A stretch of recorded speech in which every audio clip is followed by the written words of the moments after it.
अध्याय 4 में दिव्य ज्ञान के अंतर्गत हरे कृष्ण कृष्ण कृष्ण हरे हरे, हरे राम राम राम हरे हरे।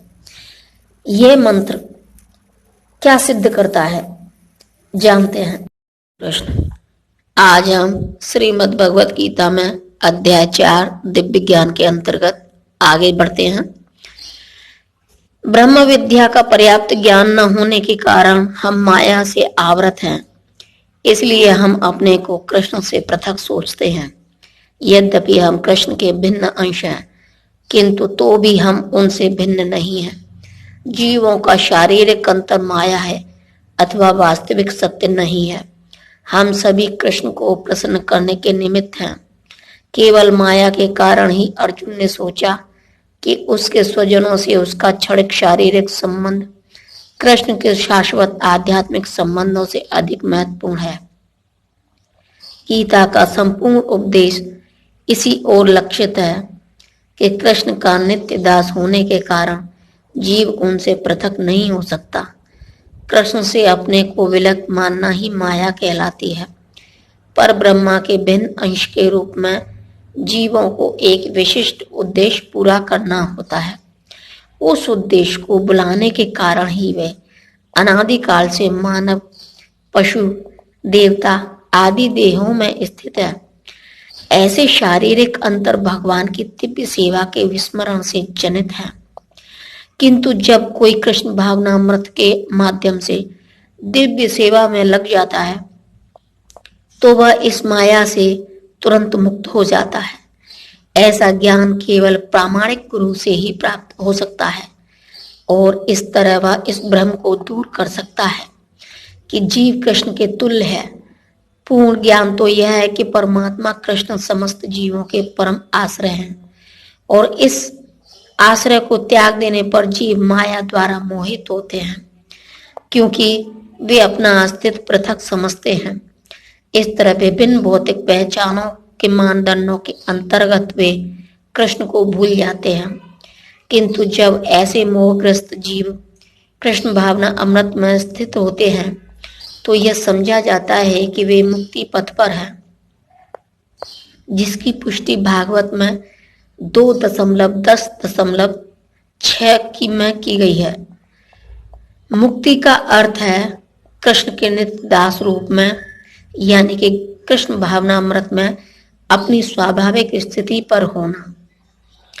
यदि तुम्हें समस्त पापियों में भी सर्वाधिक पापी समझा जाए तो भी तुम दिव्य ज्ञान रूपी नाव में स्थित होकर दुख सागर को पार करने में समर्थ होंगे। तात्पर्य, श्री कृष्ण के संबंध में अपनी स्वाभाविक स्थिति का सही ज्ञान इतना उत्तम होता है कि अज्ञान सागर में चलने वाले जीवन संघर्ष से मनुष्य तुरंत ही ऊपर उठ सकता है। यह भौतिक जगत कभी कभी अज्ञान सागर मान लिया जाता है तो कभी जलता हुआ जंगल। सागर में कोई कितना ही कुशल तैराक क्यों न हो, जीवन संघर्ष अत्यंत कठिन है। यदि कोई संघर्षरत तैरने वाले को आगे बढ़कर समुद्र से निकाल लेता है तो वह सबसे बड़ा रक्षक है। भगवान से प्राप्त पूर्ण ज्ञान मुक्ति का पथ है। कृष्ण भावनामृत की नाव अत्यंत सुगम है, किंतु उसी के साथ साथ अत्यंत उदात्त भी है। जैसे प्रज्वलित अग्नि ईंधन को भस्म कर देती है, उसी तरह हे अर्जुन, ज्ञान रूपी अग्नि भौतिक कर्मों के समस्त फलों को जला डालती है। तात्पर्य, आत्मा तथा परमात्मा संबंधी पूर्ण ज्ञान तथा उनके संबंध की तुलना यह अग्नि से की गई है। यह अग्नि न केवल समस्त पाप कर्मों के फलों को जला देती है, अपितु पुण्य कर्मों के फलों को भी भस्मसात करने वाली है। कर्म फल की कई अवस्था हैं, शुभारंभ, बीज, संचित आदि। किंतु जीव को स्वरूप का ज्ञान होने पर सब कुछ भस्म हो जाता है, चाहे वह पूर्ववर्ती हो या परवर्ती। वेदों में बृहदारण्यक उपनिषद 4.4.22 में कहा गया है, मनुष्य पाप तथा पुण्य दोनों ही प्रकार के कर्म फलों को जीत लेता है। तात्पर्य आत्मा तथा परमात्मा संबंधी पूर्ण ज्ञान तथा उनके संबंध की तुलना यही अग्नि से की गई है।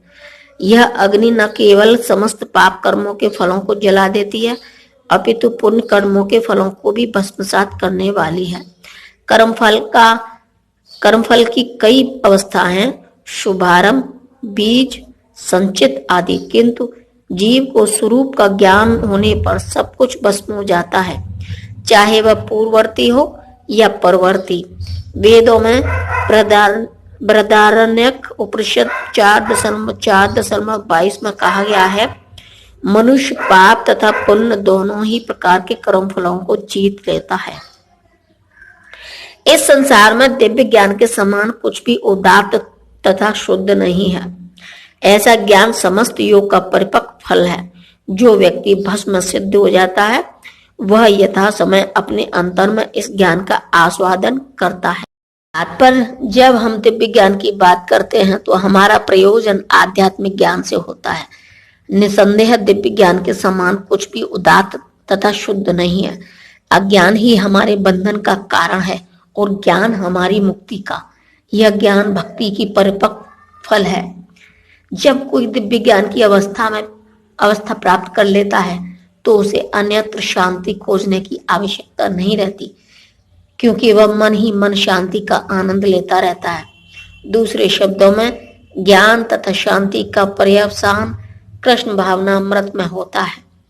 भगवत गीता के संदेश की यही चरम परिणति है।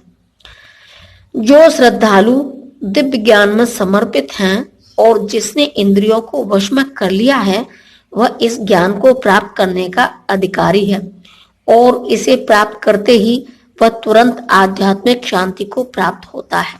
तात्पर्य, श्री कृष्ण में दृढ़ विश्वास रखने वाला व्यक्ति ही इस तरह का कृष्ण भावना भावित ज्ञान प्राप्त कर सकता है। वही मनुष्य श्रद्धावान कहलाता है, जो यह सोचता है कि कृष्ण भावना भावित होकर कर्म करने से वह परम सिद्ध प्राप्त कर सकता है।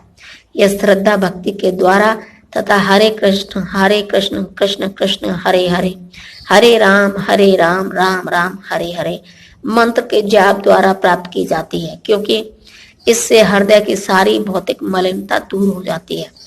इसके अतिरिक्त मनुष्य को चाहिए कि अपनी इंद्रियों पर संयम रखे। जो व्यक्ति कृष्ण के प्रति श्रद्धावान है और जो इंद्रियों को संयमित रखता है, वह शीघ्र ही कृष्ण भावनामृत के ज्ञान में पूर्णता प्राप्त करता है। जय श्री कृष्ण।